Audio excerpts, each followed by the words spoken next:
Hey, I just want to let you know that this video and the next three parts of this series of the Wong Kar-Wai box set, the audio got screwed up somehow and got really messed up. So the audio is not very high quality. I apologize, but I wanted to keep the integrity of like the first initial reaction. So I'm trying my best to use with like onboard camera audio, which is not great, but I still hope you enjoy the video. Thanks. 我不知道它会留多久，当然越久越好。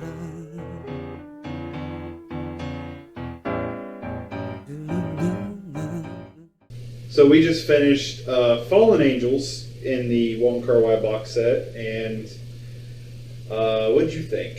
It's been a minute since we've come back to this box set for us.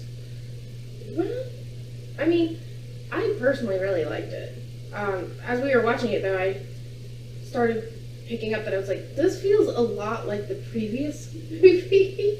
Yes. So, while you were setting up, I actually looked it up, and it was supposed to be a third story to Chungking Express. And Wong Kar-Wai decided that the story with Chungking Express was finished, and then decided to expand this into a full feature-length movie. And you can kind of feel that. It definitely feels like it should be a sequel, a part 2, or something. Yeah, if you watch Chungking Express and then go into Fallen Angels, you'll notice a lot of the similarities. Now, you can watch the two films separately. You don't need to watch both of them.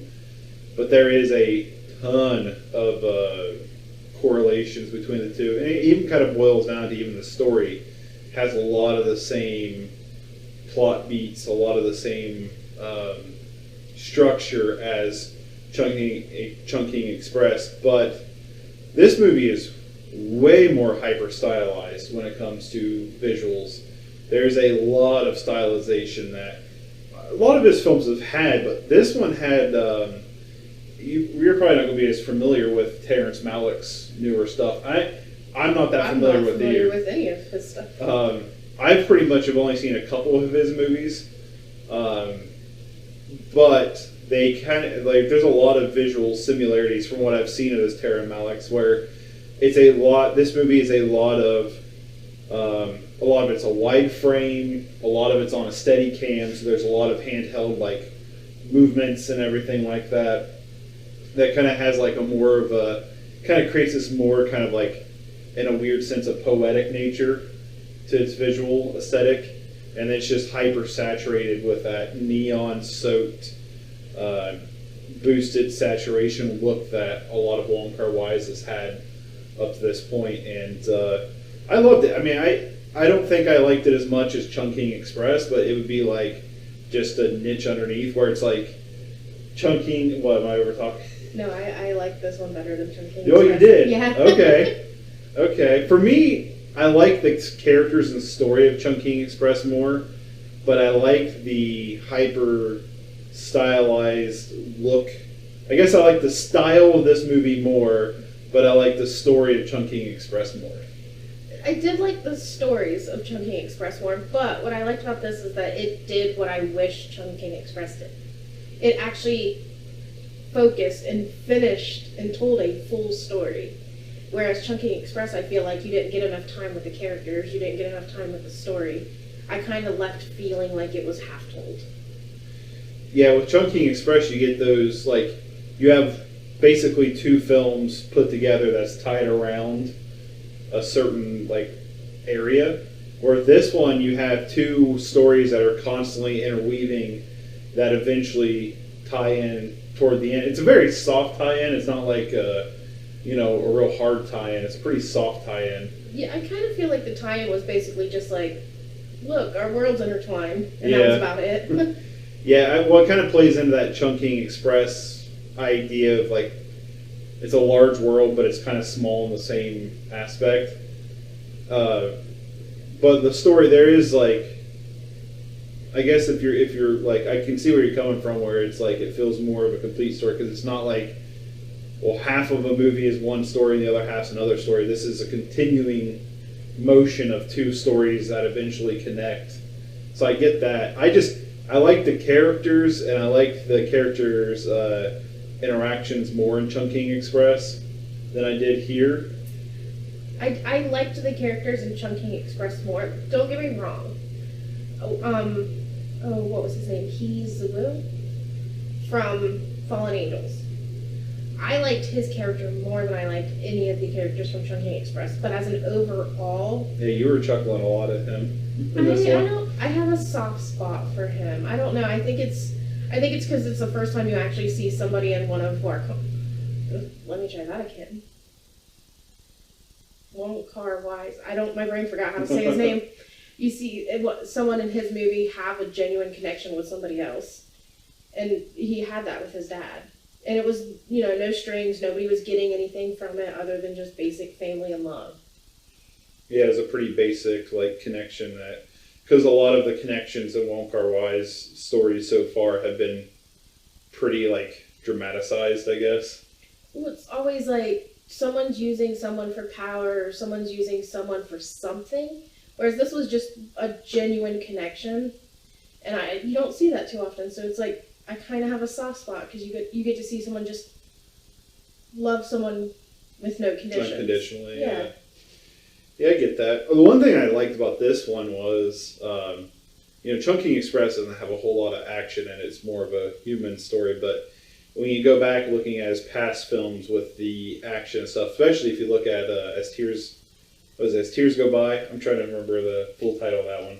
I think that the first one? Yeah. Yeah, I think that's the title. I think so too. The action in this movie is significantly better. There's a couple scenes in particular with an assassin character. So the story is basically there's an assassin character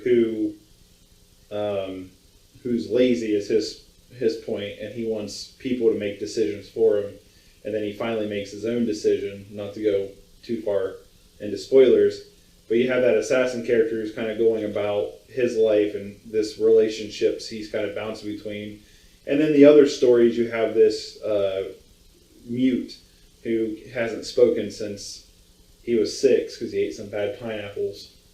Oh, I didn't think it actually said the age. I believe it said he was 6. I believe. I agree. I could be wrong. And then his relationship with his father, and he falls in love, and then how that didn't work out and how it affected him and stuff, and then they intertwine toward the end. But the assassin part actually has a good amount of action in it, and the action scenes were phenomenal. I mean, there was some really cool choices of using higher frame rates to have a real smooth slow motion, to cutting into just regular frame rates, a regular speed, and then that kind of signature he's had in almost every movie where it's slow motion, but it's at a much lower frame rate, so it's that real choppy look to it.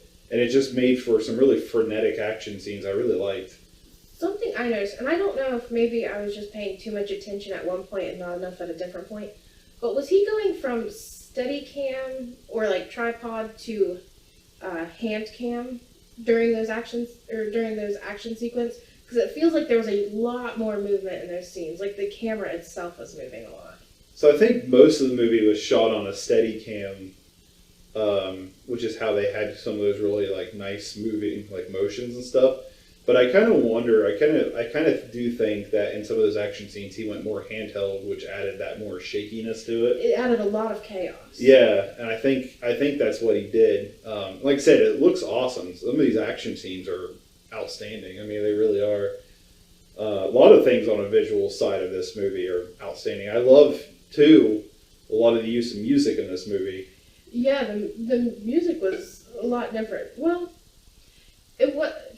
I guess now thinking about it, it's not super different, but some of the key songs that they chose sounded a lot different than the others, but then he also... There's more kind of rap kind of music in this one. Oh, I didn't get rap. I just got a lot of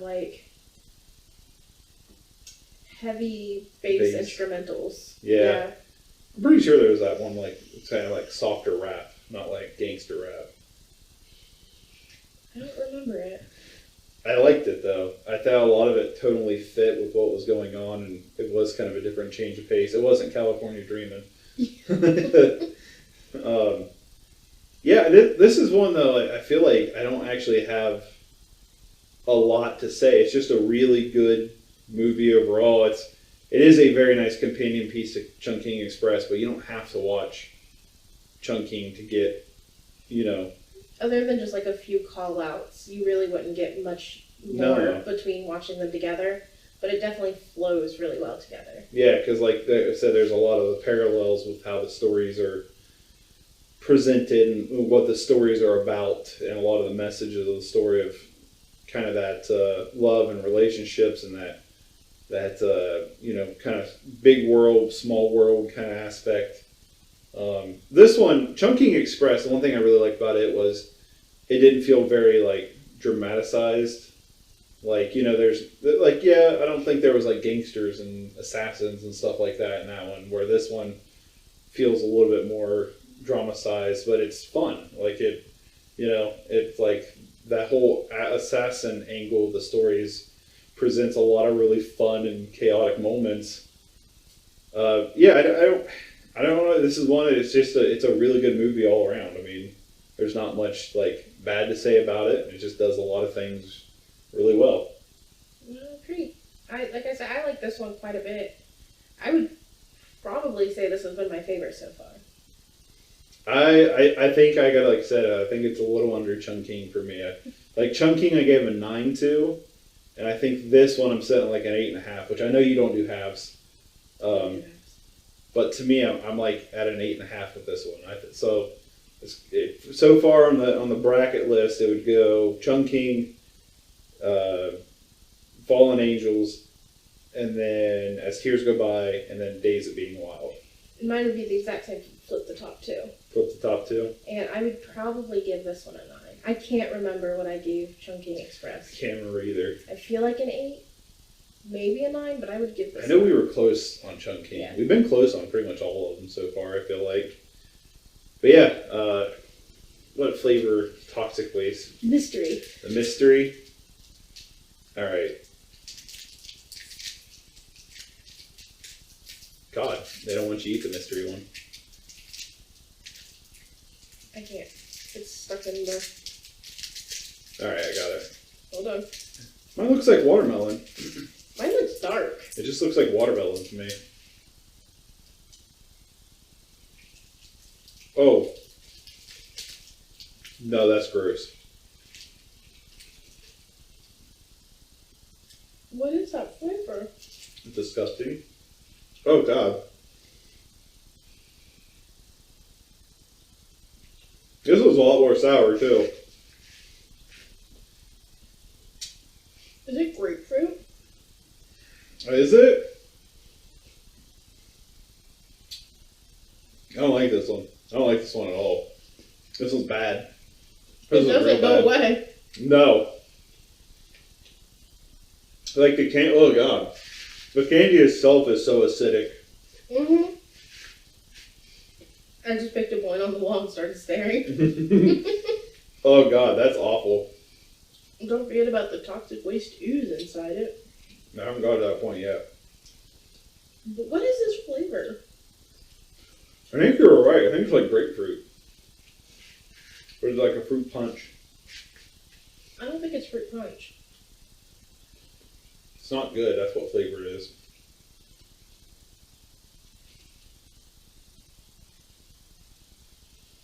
Blood orange? I don't know. I have no. It's some kind of citrus. Yep, there's the inside. Why is the inside not as bad as It the tastes like outside? watermelon. The inside does. We ate the watermelon one. It wasn't like that.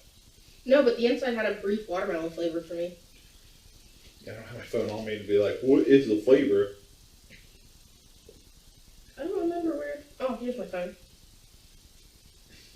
What flavor is Toxic Waste mystery flavor? Super sour candy. They are right. Okay.